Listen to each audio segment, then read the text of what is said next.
Let's talk about monkeys. Flying monkeys is the name of the people who do the bidding for the narcissist or the sociopath. These are people who are sort of the fan club or the team. And narcissists absolutely need flying monkeys. You might be a flying monkey and not even know it, but for sure you have dealt with flying monkeys. If you're new here, my name is Michele Paiva. I'm a licensed psychotherapist, and I would love for you to subscribe and ring the bell. That's a way for us to stay connected, and it's also a way for you to be alerted to new content when I have it available, which is at least once a week. So let's start out with understanding where the term flying monkeys came from. If you think it's from the Wizard of Oz, you're absolutely correct. So the Wicked Witch had these flying monkeys, and she would set them free and order them, and they would obey, to taunt and bully Dorothy and her dog and anyone that Dorothy happened to be hanging out with, which was 3 grown men, but that's another story. But anyway, so what happened is when the Wicked Witch could not get Dorothy to do what she wanted on her own, she enlisted the army of flying monkeys. Much like a narcissist does when they are tantalizing you and trying to control you and they can't get a hold of you, they will start a smear campaign or some other types of behaviors with flying monkeys in their own life to attack you. We'll talk about that in a minute. So who are these flying monkeys? They could be family members, they can be friends, they can be your pastor.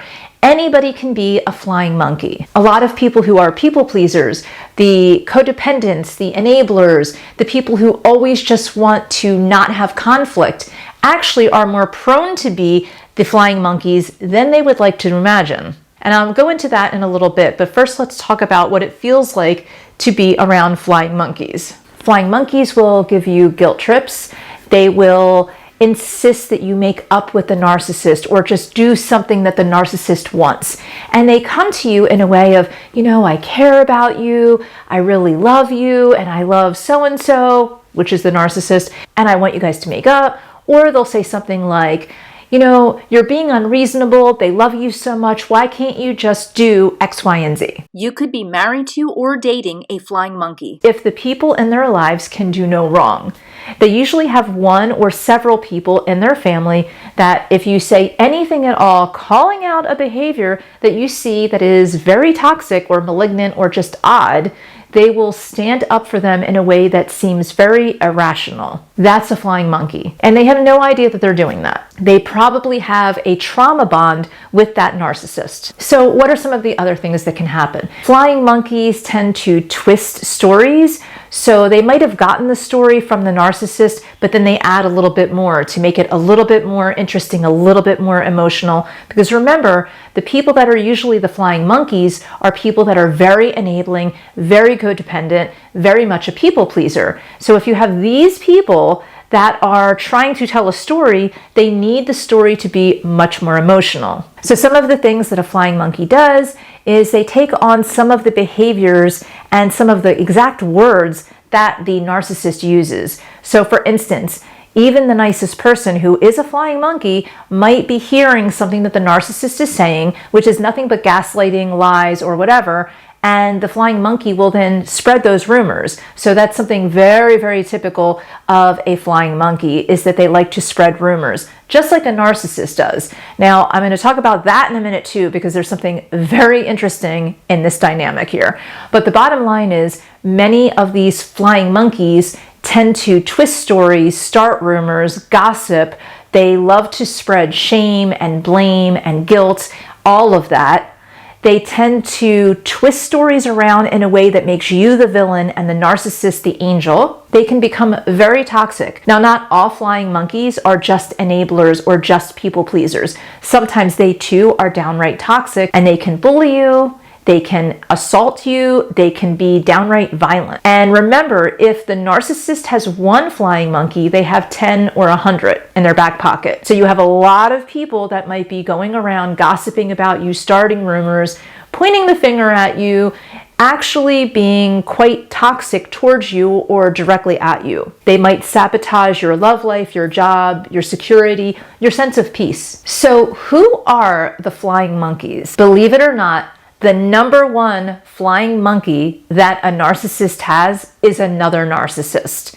It can be a grandiose narcissist, or it can be a covert narcissist who likes to play the victim. So the victim, covert narcissist, loves to make you feel like, how could you possibly be a victim, because they're the victim. So a covert narcissist is a prime candidate to be a number one flying monkey. And they're masters at manipulating people already, and they're already masters at being a victim. So they have this way of making you look bad for someone else, but they benefit from that as well. So a narcissist and a narcissist are a match made in kind of hell. Anxious people are also more apt to be a flying monkey, because anxious people are just looking for peace. They're looking for grounding. They might be looking for someone to sort of take over because they're really in a place where they don't want to deal with things. And if there's a narcissist around who makes them feel like they will take care of them, they may actually believe the narcissist and say and do things inadvertently that can be very hurtful towards you. Enablers and codependents are very much candidates as well at being flying monkeys, because an enabler and a codependent needs the energy of the narcissist to even exist, right? So you can't be an enabler without someone wanting you to enable them. And a narcissist is that very person. So without realizing it, many times a codependent or an enabler can be someone who can be a flying monkey.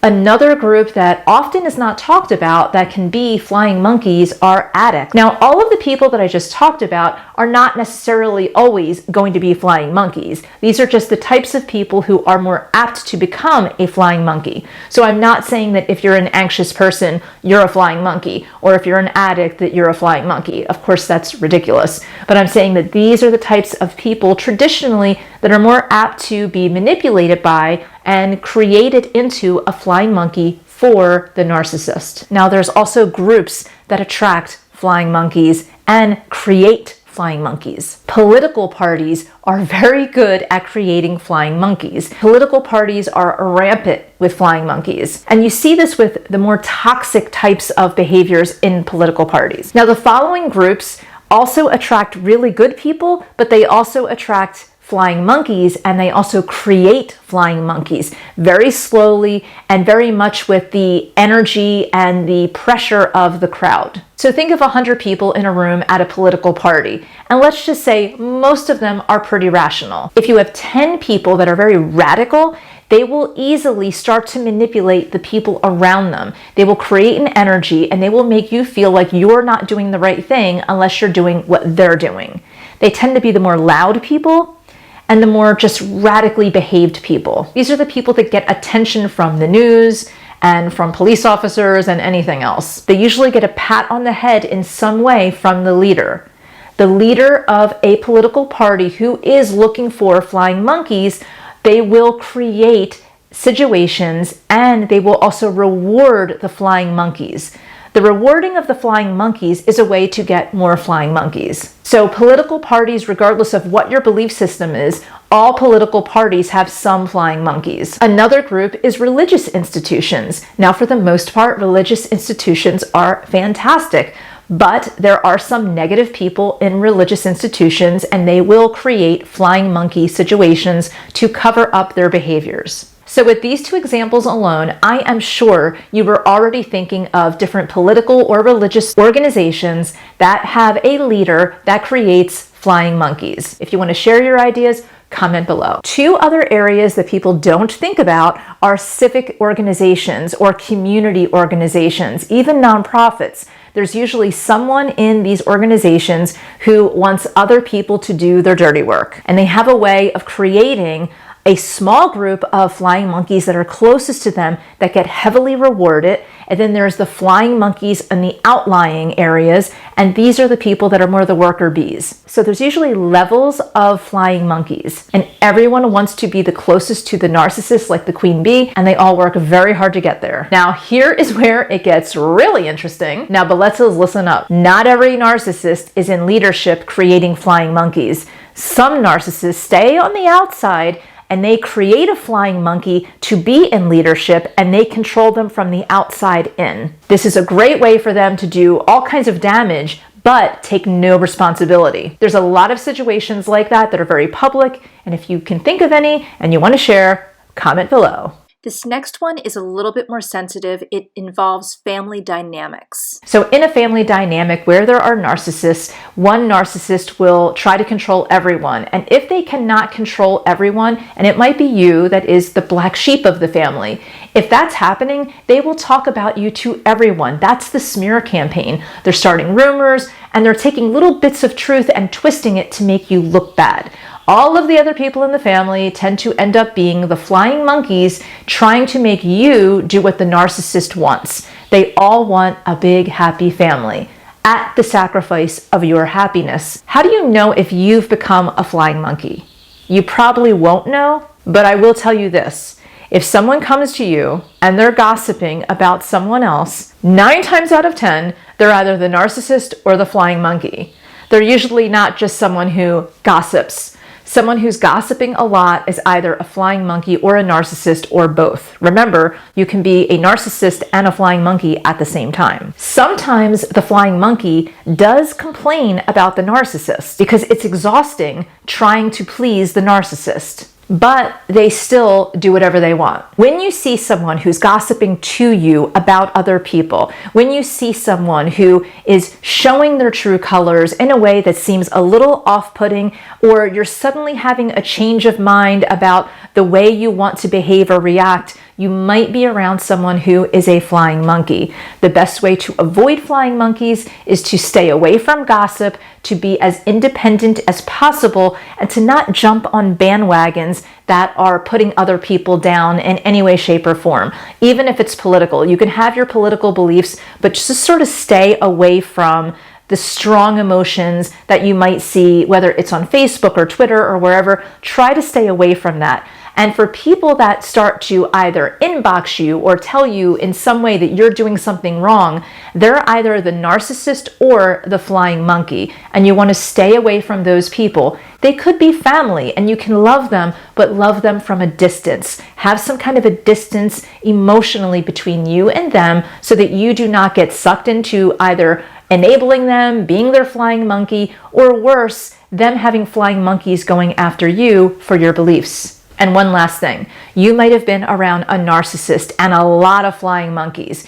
This is usually when you find something out about someone and you're thinking, wow, that's not how I pictured them. I thought they were so, elevated in some way, whatever that is. And that's because that narcissist or toxic person had so many flying monkeys making them look good that you actually believed that facade. And when the facade breaks down and when the flying monkeys stop flying for them, all of a sudden the truth comes out. And sometimes the truth comes out in the news or through something that happens in the neighborhood. Somehow the truth comes out and then you see the true colors of the person and they're nothing like what you thought they were. That's where there's been a lot of flying monkeys. And in a lot of abusive homes, sometimes the abused person is one of the flying monkeys. So there could be, say, a husband who's very verbally or physically abusive, but the wife doesn't want anyone to know.